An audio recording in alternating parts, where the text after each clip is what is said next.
Very good. At susunod pong speaker ay si Father Abelardo. Galing daw po siya sa Bulaluan ng Bayan sa National Orthopedic Hospital. Siya po ang chaplain doon. At sabi niya ay siya nga pala ang hindi ako masyado nakinig sa mga sinabi niya. Pero ang natatanda ko, ang sabi niya, yung mga asawa niyo kung gusto niyo paputulan, pumunta kayo sa kanya. At yung mga gusto naman magpadagdag yan, yung mga medyo may kulang, pwede rin po rin dagdagan. Ang sinasabi niya po, yung mga limbs, yung mga braso o kaya pa at ang isang magandang bagay sa pagbisita niya po rito ay nagkaroon tayo ng isang beneficiary ng limbs. Ang bibigyan po ng isang pa ay si Benny. Tama po kayo? Bibigyan ka ng isa pa. Kayong isa pa lang ang pa ni Benny ng watsera na. Isang ko nakikita ko. Minsan nakikita ko sa SM Fairview nandun yan. Sa Matalan, Tiga Valenzuela. Pagka binigyan pala isang payayari na. At sa Las Piñas na yan. Kaya, at sabi ni Father Abelardo, tayo daw ay nilikha po ng Diyos kahit may kulang sa katawan. Ibig sabihin, ang disability o yung pagkukulang sa ating katawan ay nasa isip lamang. Yan ang magandang message niya kahapon. Ang sumunod po na nagsalita kahapon ay si Attorney Byron Bocar at si Jessica Shock ng Commission on Human Rights. In-emphasize na yung at diniscuss yung various treaties, laws, executive orders at mga ordinances. Diniscuss din niya yung mga rights-based approach in crafting the PWD Development Plan. Nagpakita rin po siya, naalala niyo yung mga list ng celebrations and events regarding PWDs. At napakadami nito, halos every 3 months meron pong isang celebration patungkol sa mga PWDs. Finally, sinabi niya yung thought-provoking question na sinabi, we must implement and enforce the law with justice. Do we enforce the law even if it's unjust? Or do we administer justice even if it is against the law?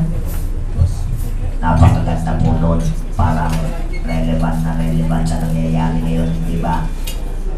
Kung alam natin mali, kaya lang sabi ng batas, tama, sundin pa natin yun. At may mga sinasabi naman ng batas na pwede yun pero mali, or vice versa.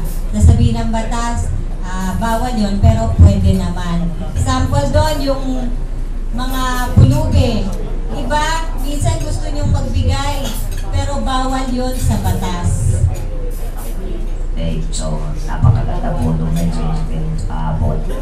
At dami natin natututunan si Commissioner Rene Sarmiento naman discuss the previous election activities such as the registration of PWDs at binanggit din niya magkakaroon ulit ng registration. Yun po ang isang magandang bagay na nangyayari sa atin. Sinusuporta po tayo ng pangalan kasi kahit na gusto natin, kahit na hindi natin gusto, kung lalaban tayo ng party list, no? Or meron tayong mga tao gusto lumaban, maliit at chance na manalo buong sektor, hindi mga botante, di ba? Kaya kailangan mga boto. Kaya lang tuwing eleksyon, panoorin nyo sa TV, mga nagre-reklamo, nasa third floor daw, hindi makakyat yung wheelchair o ang ababa ng pila, napagod na yung bulag, yung hindi na makaboto. Kaya kayo po dun sa registration, hindi lang po yung mga new registrants, kung hindi kayo rin mga old registrants, i-identify nyo po na PWD kayo para ilalagay po kayo ng Comelec sa ground floor. Hindi 6 feet below the ground floor. Ground floor lang po. Yung sumunod po ay si Lisa Martinez.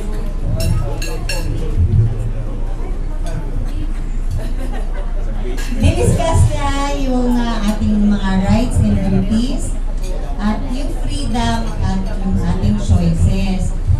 Sabi niya yung duty of the state ay to respect, protect, and fulfill.